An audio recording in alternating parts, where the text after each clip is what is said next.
नमस्कार, news for nation देख रहे हैं आप। आपके साथ मैं हूं ऋचा शर्मा। इस बार का विधानसभा चुनाव बेहद ही दिलचस्प होगा। वो इसलिए क्योंकि कोरोना काल में पहली बार बिहार में चुनाव हो रहा है। ऐसे में सभी पार्टियां डिजिटल माध्यम का प्रयोग करके पूरे दमखम के साथ चुनावी रण में उतरने के लिए तैयारी कर रही। इसी बीच पहली बार ऐसा है जब जदयू और भाजपा एक साथ चुनावी मैदान में उतरने वाली है और कहीं ना कहीं सीट शेयरिंग को लेकर पेच भी फंसना तय है, क्योंकि कई ऐसी सीटें हैं जहां पर जेडीयू और भाजपा के बीच लड़ाई तगड़ी होने वाली।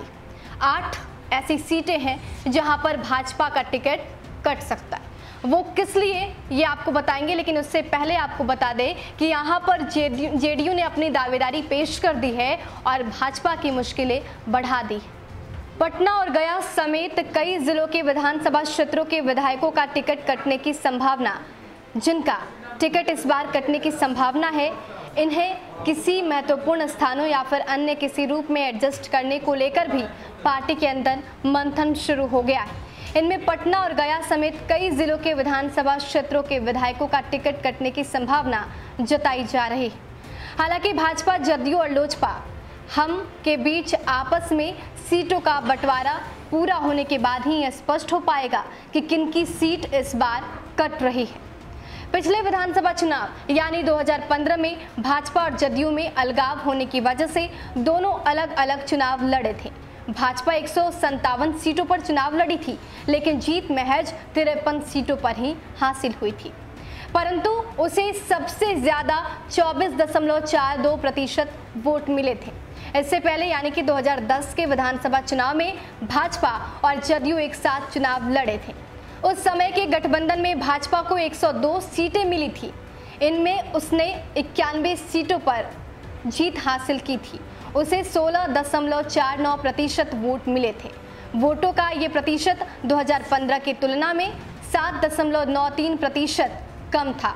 वोट प्रतिशत कम होने की वजह से गठबंधन के कारण भाजपा को 2010 में 2015 की तुलना में ज्यादा सीटें मिली थी।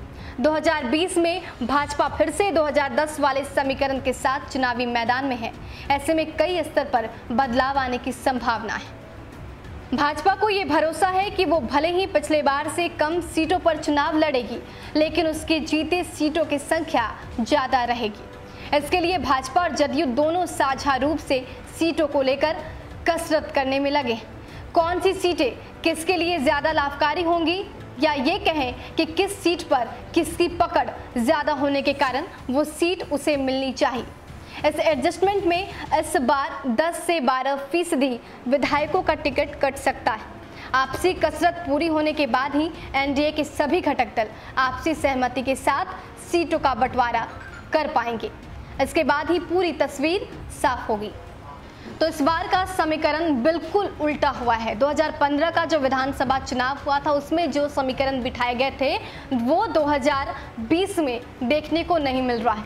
ऐसे में पेच और भी फंसता दिख रहा है। भाजपा और जेडीयू के बीच तनातनी दिख रही है, लेकिन सबसे दिलचस्प बात है कि इस बार भाजपा ने भी ताल ठोकते हुए ये कह दिया है कि भले ही नीतीश कुमार या फिर जेडीयू बड़े भाई की भूमिका में हो, लेकिन दोनों समान सीट पर ही चुनाव में ताल ठोकेंगे। यानी कि भाजपा को भी उतनी ही सीटें चाहिए जितनी की जेडीयू को। ऐसे में तनातनी बिल्कुल तय है। देखना दिलचस्प होगा कि जेडीयू इस पूरे सिस्टम को, इस पूरे मैनेजमेंट को कैसे कंट्रोल कर पाती है, कैसे हैंडल कर पाती। फिलहाल के लिए इतना ही। बने रहे हमारे साथ और देखते रहे न्यूज़ फॉर नेशन। नमस्कार।